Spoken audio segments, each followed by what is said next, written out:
बिस्मिल्लाहिर्रहमानिर्रहीम। अस्सलाम वालेकुम dear student, welcome to online classes. तो जैसे कि आप जानते हैं कि हम पीएचपी के अंदर ई कॉमर्स के प्रोजेक्ट को कंटिन्यू किए हुए हैं और हम बहुत बेसिक चीज़ों को लेके चल रहे हैं आसान आसान तरीके से, ताकि आपको असल में चीज़ों की समझ आ सके कि ये असल में कैसे हम बनाते हैं, ये कैसे वर्किंग होती है।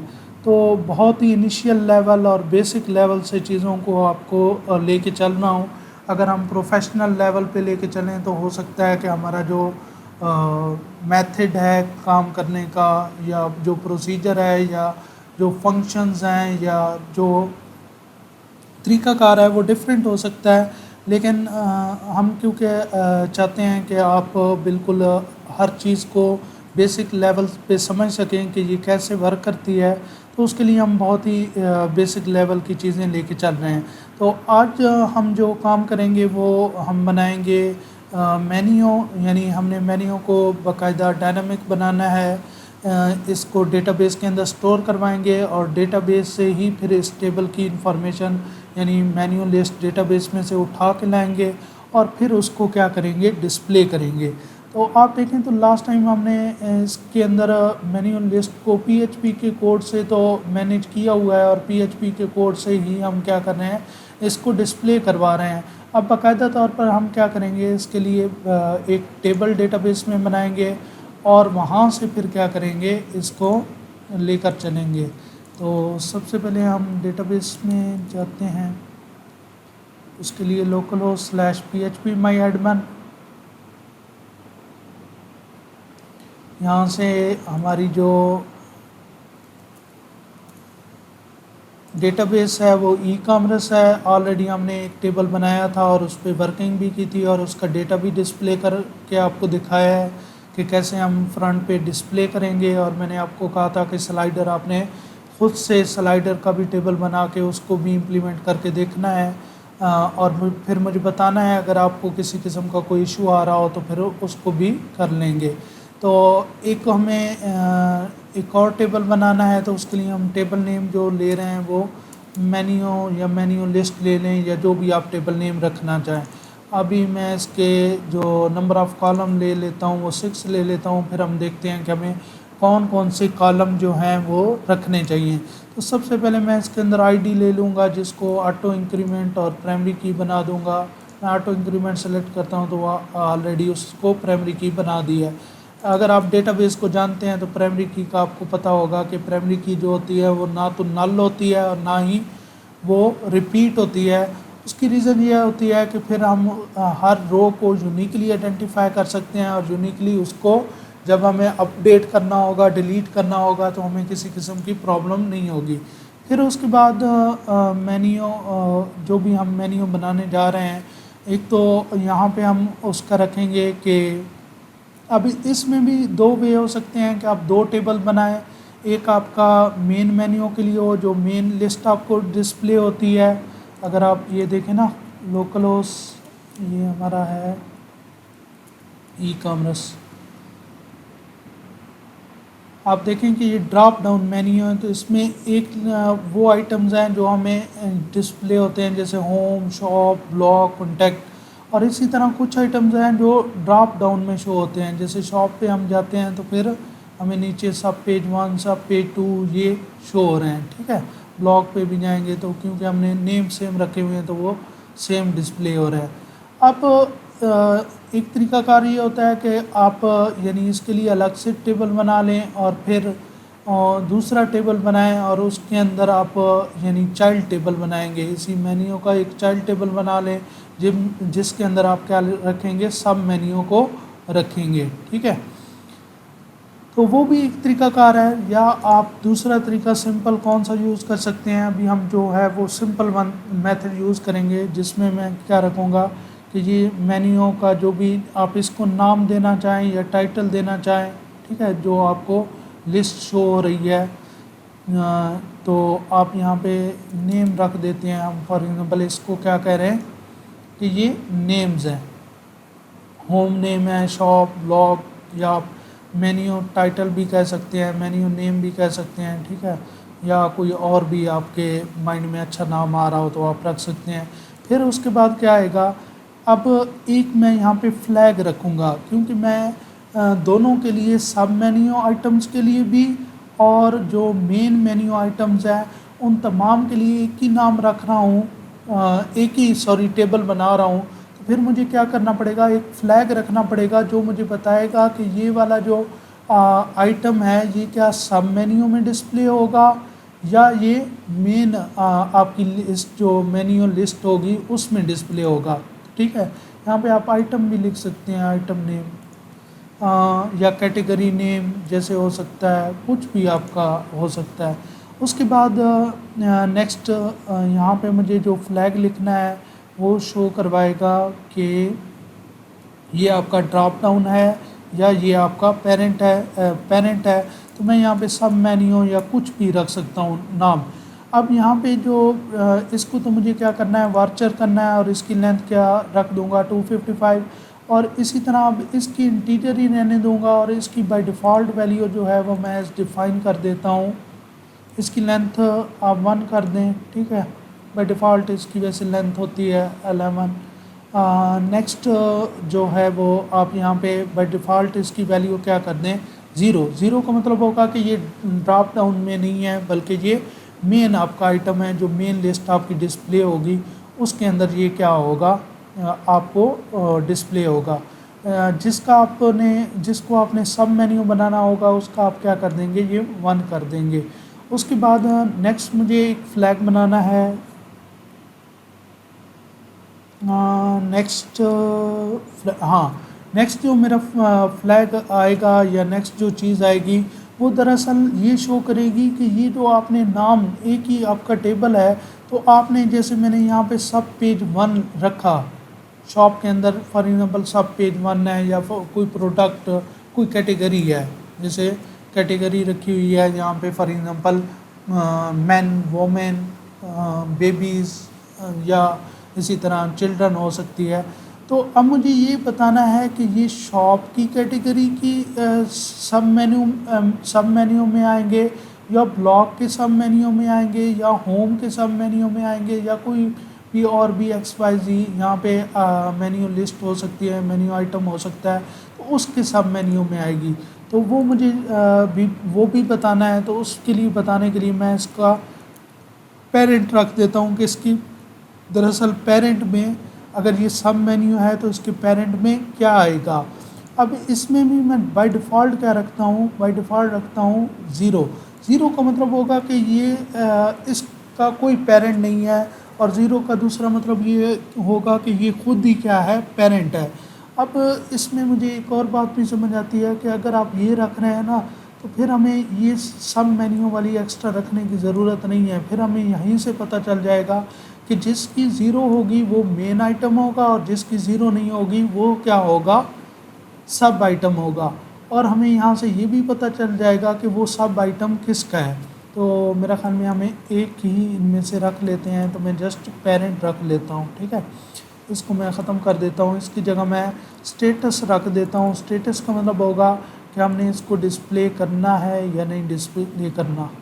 स्टेटस 1 होगा तो वो सारे आइटम डिस्प्ले होंगे, अदरवाइज़ वो डिस्प्ले नहीं होंगे। तो बाय डिफ़ॉल्ट हम 1 रखते हैं कि हम डिस्प्ले करेंगे, तो जिसका 0 हम कर देंगे उसको हम डिस्प्ले नहीं करेंगे। आप कोई डिस्क्रिप्शन वगैरह साथ में कोई करना चाहते हैं तो वो भी कर सकते हैं। मैं जस्ट ये जो ज़रूरी 4 चीज़ें हैं वो रख रहा हूँ। अब मैं इस पेज को क्या करता हूँ, सेव कर देता हूँ। इस टेबल को मैंने सेव कर दिया है, पेज किया गया था। अब देखें ये मेरे पास टेबल बन गया है। अब इसके अंदर मैं वैल्यूज़ इंसर्ट करता हूँ, वो मैंने आपको बताया हुआ है। आप यहाँ से भी जाके इंसर्ट कर सकते हैं, यूजिंग क्यूरी भी इंसर्ट कर सकते हैं। एक वैल्यू हम यहाँ से इंसर्ट करते हैं, जैसे यहाँ पे इसको वैल्यू देने की ज़रूरत नहीं है, ये ऑटो इंक्रीमेंट है तो ख़ुद ब खुद ऐड हो जाएगी। यहाँ पे होम दे देता हूँ और यहाँ पे 0 ही रहने देता हूँ कि ये पेरेंट है, और स्टेटस 1। इसी तरह यहाँ पे मैं वैल्यू दे देता हूँ शॉप, और यहाँ शॉप नहीं, हमने यहाँ शॉप लिखना है। तो अब ये 2 वैल्यूज़ मेरी क्या हो जाएंगी, स्टोर हो जाएंगी। यहाँ पे देखें होम और शॉप। अब इसी तरह मैं एक सब आइटम भी यहाँ पे क्या करता हूँ, इंसर्ट करवा देता हूँ। उसके लिए मैं इंसर्ट की क्यूरी लगा देता हूँ, इंसर्ट इनटू टेबल नेम है मेन्यू, और यहाँ पे कॉलम नेम भी आप देना चाहें तो दे सकते हैं। मैं डायरेक्ट क्या करता हूँ, वैल्यूज़ दे देता हूँ, वैल्यू दे देता हूँ फॉर एग्जांपल मैन, और उसके बाद सॉरी इंसर्ट इनटू मेन्यू, और उसके बाद आपको लिखना है वैल्यूज़, और उसके बाद आपको पेरेंट। अब इसका पेरेंट क्या होगा, टू, क्योंकि इसको मैं शॉप के सब आइटम में रखना चाहता हूँ। तो शॉप की जो आईडी है वो क्या है, टू, तो इसकी पेरेंट आईडी मैं क्या बना रहा हूँ, अब यहाँ पे डायरेक्ट पेरेंट आईडी भी लिख सकते थे, टू बना रहा हूँ। तो इसका मतलब है इसकी पेरेंट क्या बन जाएगी, टू, और उसके बाद मैं वन, क्योंकि मुझे इसको क्या करना है, डिस्प्ले ही करना है। कोई एरर है, क्या एरर है, हमने 3 वैल्यूज़ दी हैं और हमने पहली वैल्यू कौन सी, आईडी वाली वैल्यू नहीं दी, इससे वो वैल्यू हमने देनी भी नहीं है। क्यों नहीं देनी, उसकी रीज़न ये है कि वो ऑटो इंक्रीमेंट है। चलें हम यहाँ पे कॉलम नेम भी लिख देते हैं। अब को पे क्लिक करते हैं तो वैल्यू क्या हो गई, इंसर्ट हो गई।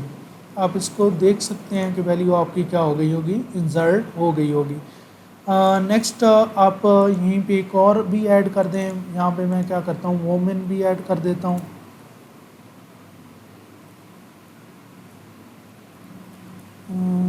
चलिए इसको भी तमाम इसके लेटर्स कैपिटल कर देते हैं, तो वोमेन। अब इसकी भी पेरेंट आईडी मैंने क्या रखी है, इसकी भी पेरेंट आईडी 2 रखी है। अब ये देखें कि ज़ीरो यहाँ पे रिप्रेजेंट कर रहा है कि ये मेन आइटम्स हैं जो ऊपर डिस्प्ले होंगे, और ये 2 वाले रिप्रेजेंट कर रहा है कि ये सब आइटम्स हैं। अब हमने इसको डिस्प्ले कैसे करवाना है, तो उसके लिए हमें क्या करना पड़ेगा, कोड लिखना पड़ेगा। जैसे लास्ट टाइम हमने ये क्यूरीज लगाई थी, तो इसी तरह हमने क्यूरीज लगानी है। तो उसके लिए मैं क्या करूँगा कि इसी को ही मैं क्या कर लेता हूँ, कॉपी पेस्ट कर लेता हूँ।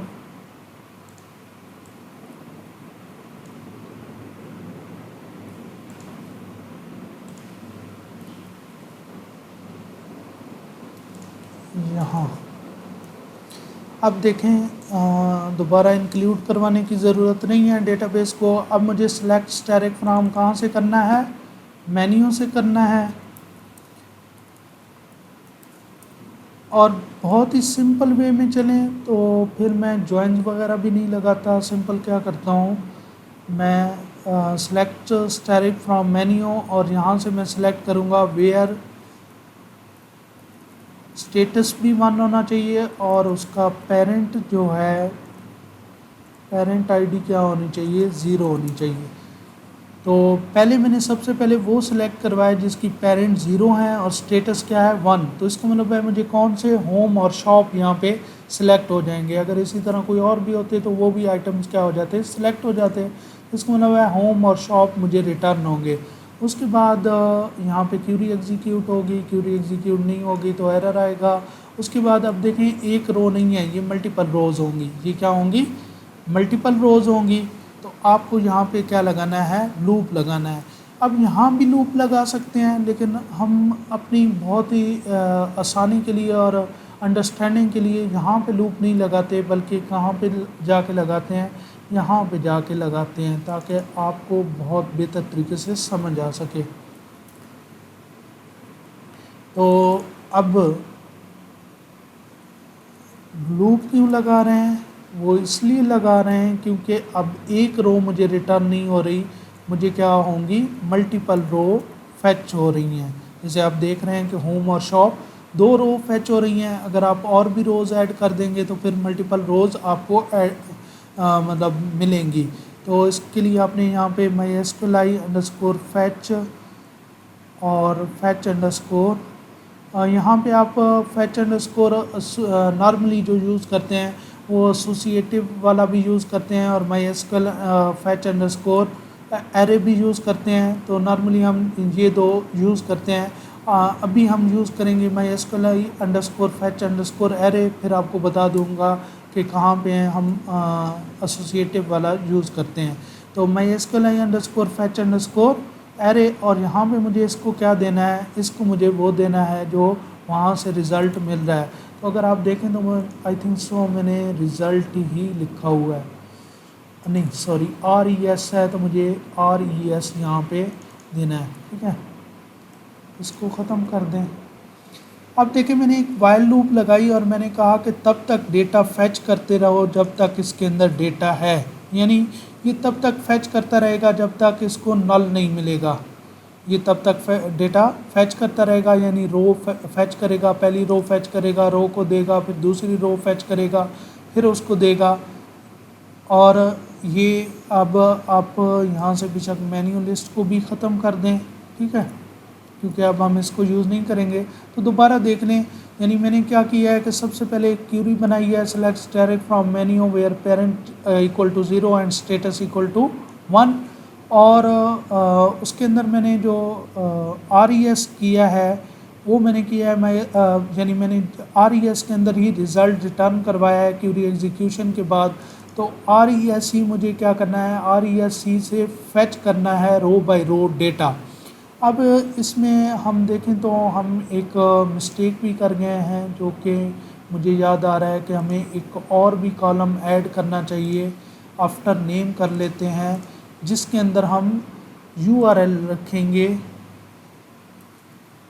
या आप पेज का पाथ रखेंगे URL, या आप कह सकते हैं कि आप यहाँ पे पाथ भी लिख सकते हैं, जो भी आप नाम लिख दें, पाथ लिख दें, URL लिख दें, और इसकी आप टेक्स्ट डेटा टाइप रख दें। तो इसको सेव कर दें।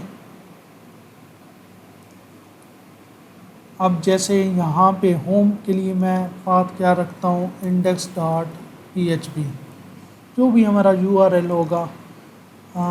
शॉप के लिए मैं क्या रख लेता हूँ, सिंगल या product.php, देख लेंगे जो भी पेज हमने डिस्प्ले करवाना हुआ। अभी इनको भी हम कोई बाद में वैल्यूज़ दे देते हैं। अभी हम दोबारा उस कोड में जाते हैं। तो अब पहले मुझे क्या शो होंगी, सबसे पहले होम और शॉप शो होंगी। जस्ट मैं यहाँ पे क्या करता हूँ कि आपको जस्ट इसमें एरे क्या करता हूँ, डिस्प्ले करवाता हूँ, ताकि आपको नज़र आए कि मुझे ये किस तरह रो बाय रो डेटा डिस्प्ले होगा।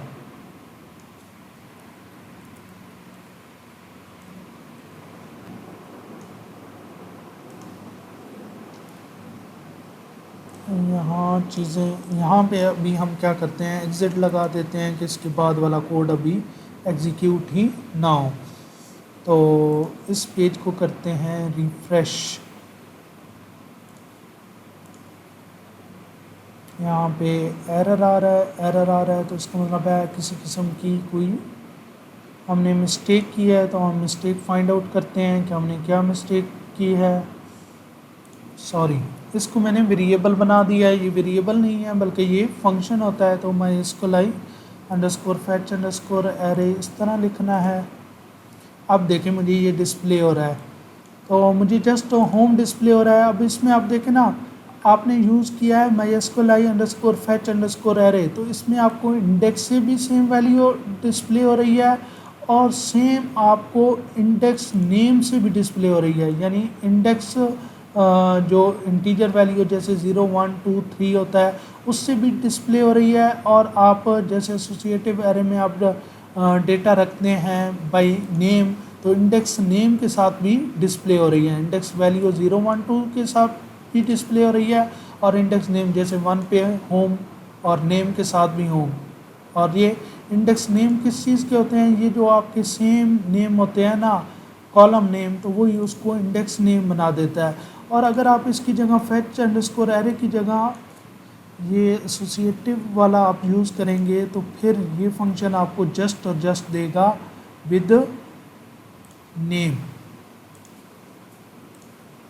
ये देखें, अब देखें इंडेक्स नेम के साथ आ रहा है, आपको इंडेक्स वैल्यूज़ के साथ वो वैल्यूज़ डिस्प्ले नहीं हो रही, यानी इंडेक्स नंबर जो होता है 0 1 2 उसके साथ डिस्प्ले नहीं हो रही, जस्ट इंडेक्स नेम के साथ आपको वैल्यूज़ डिस्प्ले हो रही हैं। तो ये बात भी आपको समझ आ गई होगी कि MySQL underscore fetch underscore associative, और उसके बाद इसी तरह आपका MySQL underscore fetch underscore array use करेंगे तो वो कैसे आपके लिए फ़ायदेमंद हो सकता है। जहाँ पे आपको इंडेक्स नंबर के साथ वैल्यूज़ को डिस्प्ले करना आसान है, वहाँ आप क्या यूज़ कर लेंगे, वहाँ पे आप यूज़ कर लेंगे जो एरे है MySQL underscore fetch underscore array, यहाँ पे आपको नाम के साथ डिस्प्ले करना है, वहाँ आप ये भी यूज़ कर सकते हैं। अब नेक्स्ट देखें कि मैंने जस्ट अब मुझे एक ही रो डिस्प्ले हो रही है, उसकी रीज़न ये है क्योंकि मैंने उसके फ़ौरन बाद एग्ज़िट लगाया हुआ है, तो ये क्या होता है कि ये यहाँ पे रुक जाता है और इस लूप को रिपीट ही नहीं होने देता। इसके बाद नेक्स्ट हम जो करेंगे उसमें मुझे यहाँ पे इसको भी मैं क्या करता हूँ, अभी के लिए ख़त्म कर देता हूँ और अभी के लिए ये जो सारा कोड है सब मेन्यू वाला, ये भी मैं क्या कर देता हूँ, डिलीट कर देता हूँ। यहाँ से मैंने कट कर लिया। अब देखें जस्ट मैं यहाँ पे क्या करता हूँ, पुट करता हूँ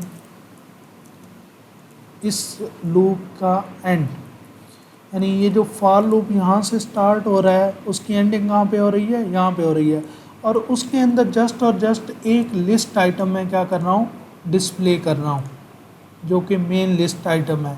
और इसकी जगह मैं क्या लिखूँगा, अब यहाँ पे मैं लिखूँगा $, रो, और यहाँ पे मुझे क्या डिस्प्ले करना है, नेम, और यहाँ पे मुझे क्या डिस्प्ले करना है, यहाँ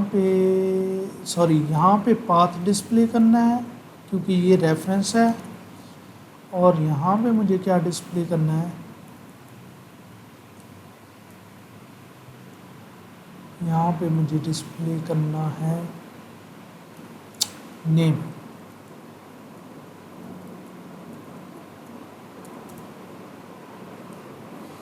तो अब अगर मैं इसको रिफ़्रेश करता हूँ तो देखिएगा कि क्या होता है। देखें एक होम शो हो रहा है और एक शॉप। अगर होम देखें तो होम का क्या आ रहा है, index.php। अच्छा, इसमें .php 2 बार आ रहा है क्योंकि हमने वहाँ भी php सेव करवा दिया है और यहाँ भी साथ में .php है, तो ये साथ वाला .php हम रिमूव कर देते हैं क्योंकि हमारा डेटाबेस से ही index.php आ रहा है, तो वो दोबारा रिफ़्रेश होकर index.php। शॉप पे product.php, तो product.php पेज ही नहीं है। ऐसा कोई पेज हो जो हम डिस्प्ले कर सकें, तो उसके लिए हमें क्या करना पड़ेगा, विज़िट करना पड़ेगा ई-कॉमर्स फोल्डर के अंदर, ताकि हम देख सकें कि कौन कौन से पेजेस हमारे पास हैं।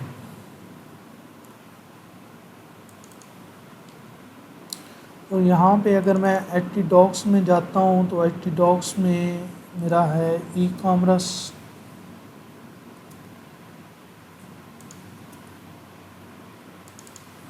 ई-कॉमर्स में अब देखें यहाँ पे मुख्तलिफ़ किस्म के पेज नज़र आ रहे हैं आपको, तो मैं ये वाला पेज फॉर एग्ज़ाम्पल ले लेता हूँ, वरना आप किसी HTML वाला पेज भी डिस्प्ले करना चाहें तो कर सकते हैं। जैसे फॉर एग्ज़ाम्पल मैं ये कर लेता हूँ, तो मुझे इसका पाथ देना होगा। अब यहाँ पे मैं क्या कर दूँगा, इसका पाथ दे दूँगा, तो देखिएगा कि हम दोबारा उसको रिफ़्रेश करते हैं और शॉप पे क्लिक करते हैं तो element.html पेज क्या हो गया, ओपन हो गया। तो अब देखें मेन्यू को हम कहाँ से करें, ये मेन्यू अब क्यों ऐसा शो हो रहा है, क्योंकि ये अब मेरा वो वाला पेज नहीं है, ये तो element.html वाला पेज है जिसको अभी हमने PHP में कन्वर्ट ही नहीं किया। तो ये पेज आपका मतलब HTML के अंदर बना हुआ है और इसके अंदर सारी चीज़ें वैसी की वैसी पड़ी हैं, स्टैटिक। तो मेरा पेज तो ये वाला पेज है जहाँ पे मैं वर्किंग कर रहा हूँ, index.php, और हेडर मैंने जस्ट index.php में रखा है, और कहाँ पे रखा है दूसरा जो है वो सिंगल product.php। इसी तरह अगर आप सिंगल product.php को भी विज़िट करें तो वो भी आपको क्या दिखा रहा होगा,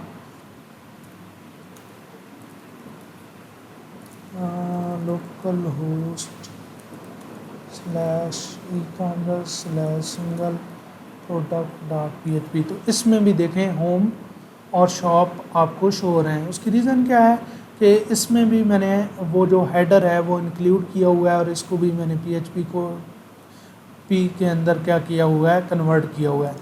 अब नेक्स्ट जो है वो देखें कि अब हमने इसका ड्रॉप डाउन मेन्यू भी क्या करना है, डिस्प्ले करना है। उसके लिए एक और चीज़ कि आपको पता होगा कि जो जिसका ड्रॉप डाउन में आइटम्स आते हैं तो उसके अंदर जो है वो खुद क्लिकेबल नहीं होता, बल्कि उसके जो ड्रॉप डाउन आइटम्स होते हैं वो जस्ट और जस्ट वो क्लिकेबल होते हैं। तो मुझे इसको क्लिकेबल ख़त्म करना है, तो उसके लिए जैसे ऑलरेडी हमने कुछ लगाई हुई थी कंडीशंस, तो यहाँ पे असल में मैं क्या करता हूँ कि इसका जो पाथ है उसको ब्लैंक कर देता हूँ। यानी ये जो पाथ है ये मैं दरअसल कहाँ रख देता हूँ, ये नीचे वाले दो मैं रख लेता हूँ, क्योंकि यहाँ पे मुझे इनको तो क्लिकेबल बनाना है, लेकिन ये किसी पाथ पे लेके नहीं जाएगा। ये वाला तो जस्ट मुझे ये ड्रॉप डाउन मैन और वोमेन ये दो कैटेगरीज नीचे ड्रॉप डाउन में शो करेगा। तो इसके लिए मैंने इसका पाथ क्या कर दिया, ख़त्म कर दिया। तो अब हम जाते हैं वहाँ कोड में, और कोड में हम क्या चेंजेस करते हैं। लेकिन सबसे पहले तो मुझे लेके आना है वो जो मेरे पास यहाँ पे नीचे ड्रॉप डाउन वाला पोर्शन था, जो मैंने क्या किया है रिमूव कर दिया है। मैं दोबारा वापस ले आता हूँ उसको, जस्ट कंट्रोल जी प्रेस करके, फिर बाद में हम कुछ चेंजेस जो होंगी जो हमने की थी वो दोबारा कर लेंगे।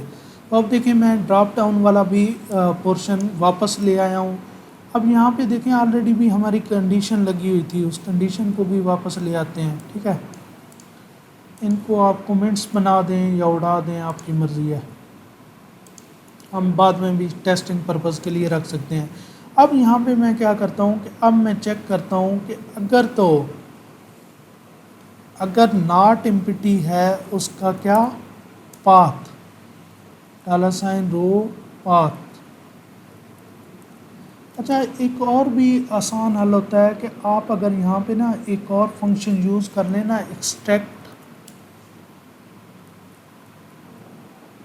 $रो, तो आप फिर डायरेक्टली क्या कर सकते होते हैं, ये दरअसल आपको एक्सट्रैक्ट कर देगा तमाम जितने भी एरे के आइटम्स हैं, इंडेक्स नेम के साथ उनका वेरिएबल बना देगा। तो यहाँ पे इस तरह लिखने के बजाय एक तो तरीका है ये लिख सकते हैं, अगर आप एक्सट्रैक्ट $रो करते हैं ना, तो फिर आपके पास आसान हल है कि आप क्या कर सकते हैं, इसकी जगह डायरेक्ट $पाथ लिख सकते हैं। और यहाँ पे डायरेक्ट आपको फिर क्या लिखना है, यहाँ भी $पाथ लिखना है, और यहाँ पे आपको क्या लिखना है, क्योंकि नेम डिस्प्ले करवाना है तो नेम लिख सकते हैं। अब नेक्स्ट आप देखें कि मैंने कहा है कि जब पाथ नॉट एम्प्टी हो तो फिर आपने क्या करना है, फिर आपने करना है कि ये मेन आइटम के अंदर डिस्प्ले करना है। लेकिन अगर उसका पाथ एम्प्टी है तो यानी नॉट एम्प्टी है तो फिर उसको मेन आइटम बना दो और उसको क्लिकेबल भी बनाओ। अगर पाथ क्या है, पाथ उसका एम्प्टी है, तो फिर आप क्या करो, फिर आप एल्स वाले पोर्शन में आओ और एल्स वाले पोर्शन में यहाँ पे उसको डिस्प्ले करो। और अभी क्या कर रहा हूँ कि अभी ये नेक्स्ट जो है इस $PV में मैं अभी क्या कर देता हूँ, ताकि एरर डिस्प्ले ना हो, इसमें मैं नल रखवा देता हूँ। अब देखें, अब जो शॉप वाला है वो यहाँ पे आएगा और जो होम वाला है वो यहाँ पे, क्योंकि होम वाले का पाथ एम्प्टी नहीं है और शॉप वाले का जो पाथ है वो एम्प्टी है, तो ये क्लिकेबल नहीं होगा। आप इसको रिफ़्रेश करके अगर दोबारा देखें तो आपको समझ लग जाएगी। ने एरर की है, क्या एरर की है पढ़ लें, कहाँ पे है। सिंटैक्स एरर 92 पे ब्लॉक का इशू है, यानी आपने यहाँ ये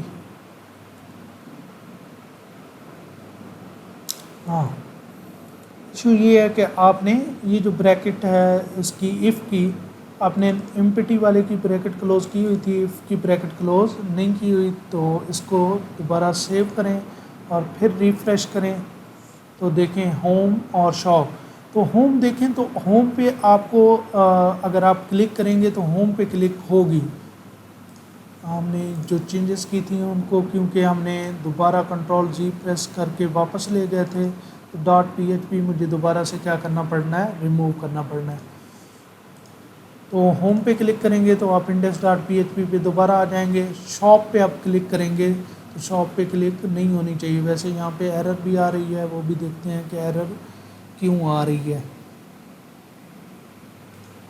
यानी अगर आप इसका पेज सोर्स देखें तो आपको एरर आ रही है, इनवैलिड आर्गुमेंट। अच्छा, वो जो फॉर ईच है उसमें हमें एरर आ रही होगी, उसको अभी हम कंसिडर ही नहीं करते क्योंकि अभी उस पर हमने काम करना है। अब मुझे देखिए, होम और शॉप तो मैं जिस तरह मैं चाहता था वैसे मैंने डिस्प्ले कर लिया, लेकिन अब शॉप के जो सब आइटम्स हैं उनको क्या करना है, मुझे डिस्प्ले करना है। तो उसके लिए मुझे क्या करना पड़ना है, उसके लिए अब यहाँ पे आपको क्या करना है कि आपको फिर क्यूरी लगानी है। और वो क्यूरी हम किस तरह लगाएंगे, हम सिंपल यहाँ से कॉपी पेस्ट कर लेते हैं।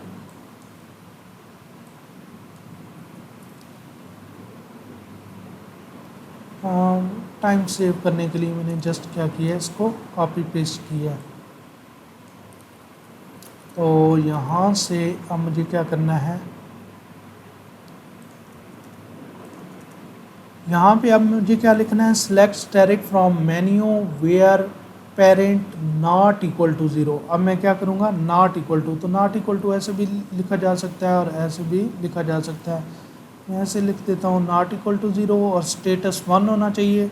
लेकिन अब एक और कंडीशन भी ऐड हो जाएगी, एंड अब कौन से वाले मतलब आइटम्स आने चाहिए, वो आइटम्स आने चाहिए जिनकी पेरेंट आईडी अब जिस आईडी के लिए ये चला होगा उसकी अगर सब मेन्यू है उसकी वो पेरेंट आईडी जिन जिन की आ रही है वो वाले आइटम शो हों।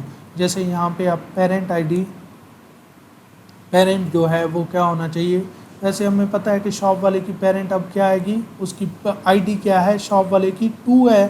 तो मुझे यहाँ पे जब मैं आईडी लिखूँगा तो 2 आएगी।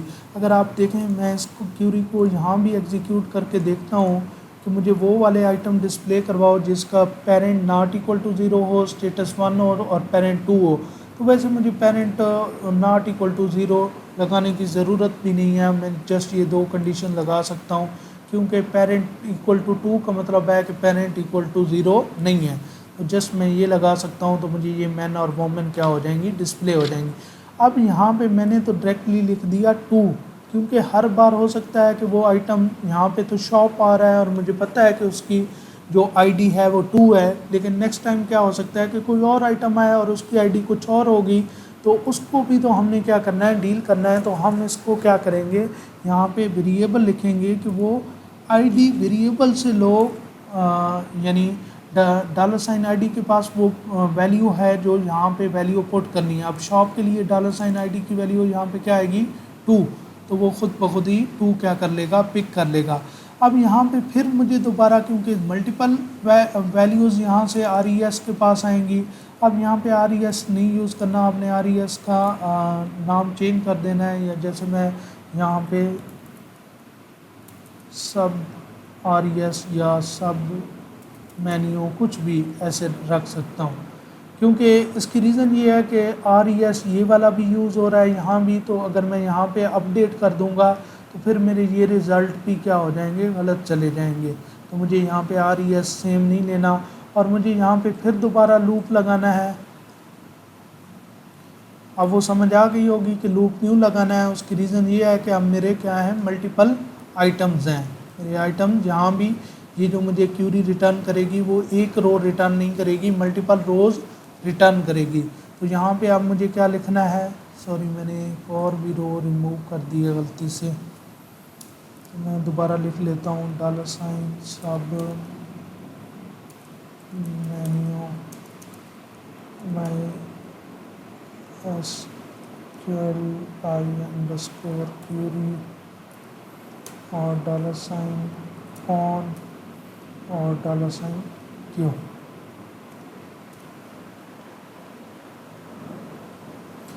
अब वैसे तो ये बहुत अच्छा वे नहीं है कि आप लूप के अंदर ही क्या करें, क्यूरी चलाएं, क्योंकि इससे सर्वर पे काफ़ी क्या होता है कि काफ़ी प्रेशर बढ़ता है, यानी वर्किंग प्रेशर जो है वो इंक्रीज़ हो जाता है और वो डाउन भी जा सकता है अगर ये बहुत अनलिमिटेड क्यूरीज हो गई या बहुत ज़्यादा तादाद में क्यूरीज हो गई, या उसकी परफॉर्मेंस क्या हो सकती है, डिक्रीज़ हो सकती है। लेकिन अभी हम क्योंकि इनिशियल लेवल पे हैं, चीज़ों को आसान समझना चाहते हैं, तो उसके लिए मैं क्या कर रहा हूँ, यहाँ पे ये क्यूरी लगा रहा हूँ और यहीं पे क्या कर रहा हूँ, इसको एग्जीक्यूट कर रहा हूँ।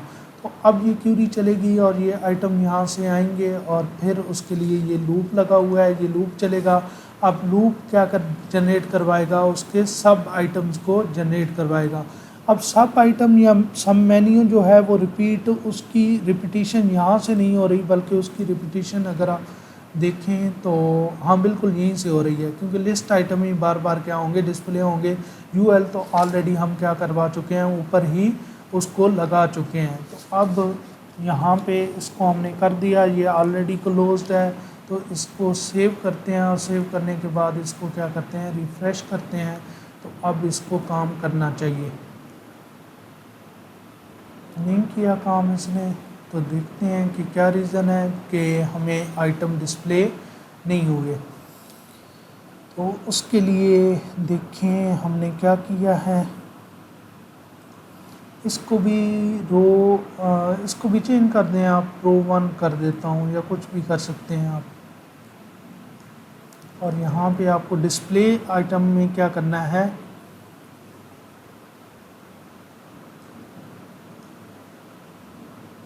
इसको एक्सट्रैक्ट ना करें, डायरेक्ट यहाँ पे क्या लिखें, रो 1 फॉर एग्जांपल, और यहाँ पे आपका क्या आ जाएगा, नेम आ जाएगा। और यहाँ पे आपका क्या आएगा, पाथ आएगा।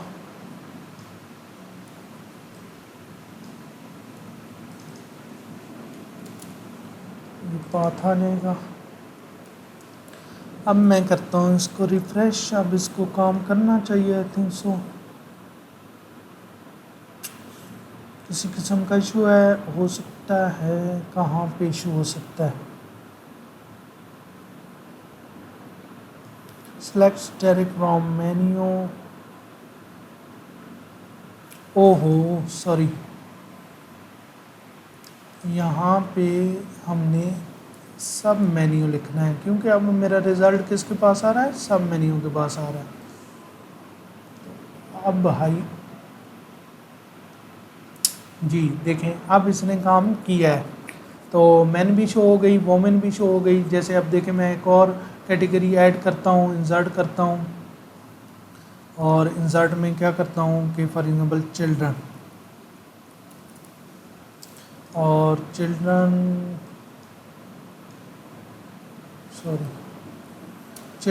और चिल्ड्रन के बाद मुझे यहाँ पे क्या करना है, इसकी पेरेंट 2 रखूँगा, क्योंकि मैं ये किसके सब मेन्यू में लेके जाना चाहता हूँ, ये मैं इसी के ही सब मेन्यू में लेके जाना चाहता हूँ, शॉप के सब मेन्यू में। और इसका भी पाथ मुझे क्या रखना चाहिए, कोई पाथ रख लेते हैं। अलग अलग से रखना चाहते हैं तो अलग अलग से यहाँ से वैल्यू उठा लेते हैं। जैसे इसका मैं रख देता हूँ सिंगल प्रोडक्ट डॉट PHP।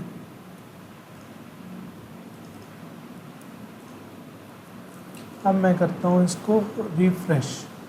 अब 3 आइटम मुझे डिस्प्ले हो रहे हैं। यहाँ पे क्लिक करूँगा तो एलिमेंट्स पे चला जाएगा, शॉप पे क्लिक करूँगा तो नहीं होगा, चिल्ड्रन पे क्लिक करूँगा तो सिंगल प्रोडक्ट डॉट PHP पे चला जाएगा। तो ये देखें, हमारा जो मेन्यू है वो सारा का सारा डायनेमिक बन गया है। अब देखें, मैं एक और मेन्यू आइटम ऐड करता हूँ, इंसर्ट करता हूँ यहाँ से, और यहाँ कॉन्टैक्ट जैसे था कॉन्टैक्ट, और इसका पाथ हम यहाँ से ले लेते हैं। इसका पाथ जो है वो contact डॉट HTML है, यहाँ से उठा लें या ख़ुद लिख लें। और उसके बाद पेरेंट इसका 0, क्योंकि ये हमने क्या बनाना है, मेन आइटम बनाना है। तो मैंने सेव कर दिया। मैं यहाँ पे रिफ़्रेश करता हूँ तो मुझे 3 आइटम क्या होने चाहिए, डिस्प्ले होने चाहिए, होम, शॉप, कॉन्टैक्ट। इसी तरह मैं और आइटम, अब कॉन्टैक्ट का भी अगर मैं ड्रॉप डाउन में कुछ शो करना चाहता हूँ तो मैं ड्रॉप डाउन में शो कर सकता हूँ। जैसे मैं एक और आइटम ऐड करता हूँ यहाँ पे, कॉन्टैक्ट में एड्रेस कर देता हूँ, और इधर मैं क्या कर दूंगा, इसकी अब मुझे देखनी है कि सबसे पहले तो मैं देख लूँ कि कॉन्टैक्ट की अब आईडी क्या है। कॉन्टैक्ट की आईडी 6 है, तो 6 इसकी यानी 6 मुझे इसका पेरेंट बनाना है, तो मैंने 6 इसका पेरेंट, ये मैं क्यूरी के अंदर ही चेंजेस कर रहा हूँ। 6 पेरेंट बना दिया। और मुझे एक और भी चेंज करना पड़ेगा, जैसे अभी आपको दिखाता हूँ कि होम के सब मेन्यू में ये डिस्प्ले नहीं होगा, और उसकी रीज़न भी बताता हूँ कि क्यों डिस्प्ले नहीं होगा। ये देखें डिस्प्ले नहीं हुआ, उसकी रीज़न ये है कि उसने ये जो कंडीशन थी ना, ये कि इसका जो पाथ है वो एम्प्टी है या नहीं है, अगर एम्प्टी नहीं होगा तो वो ये वाला आइटम ही मेन आइटम ही बना देगा, उसको ड्रॉप डाउन की तरफ लेके ही नहीं जाएगा। तो उसके लिए पहले तो मुझे इसका पाथ क्या करना है, ख़त्म करना है। किसका पाथ ख़त्म करना है, कॉन्टैक्ट का पाथ ख़त्म करना है। कॉन्टैक्ट का पाथ मैंने ख़त्म कर दिया। अब देखें एड्रेस वाला इसके सब आइटम में आएगा, सब मेन्यू में, ये देखें। तो सिंपल इस तरह हम क्या कर सकते हैं, अपने मेन्यू को डायनामिक कर सकते हैं, जिसमें फिर यहाँ पे तो अभी हम डायरेक्टली डेटाबेस में चेंजेस कर रहे हैं और डेटाबेस से चीज़ें ऐड कर रहे हैं या रिमूव कर रहे हैं या चेंजेस, इसके लिए भी हम बाकायदा एडमिन पैनल बनाएंगे। तो पहले कुछ चंद ज़रूरी टेबल बना लें जिस पे मैं आपको वर्किंग करवाऊंगा। नेक्स्ट हम जो टेबल बनाएंगे वो एक कैटेगरी का टेबल बनाएंगे और एक प्रोडक्ट का टेबल बनाएंगे, और उसके बाद हम फिर एडमिन पैनल बनाएंगे, जिसमें एडमिन पैनल में लॉगिन होके ये जो सारी चीज़ें हम यहाँ बैठे के कर रहे हैं, हम वहाँ एडमिन पैनल से क्या करेंगे, इसको कंट्रोल करेंगे, यानी चीज़ें इंसर्ट कर सकेंगे, अपडेट कर सकेंगे, डिलीट कर सकेंगे। तो वो सारे एक्शन वहाँ से परफॉर्म करेंगे। तो उम्मीद है यहाँ तक आपको समझ आ गई होगी। किसी किस्म का कोई क्वेश्चन हो तो आप पूछ लीजिएगा। थैंक यू सो मच, ख्याल रखिएगा।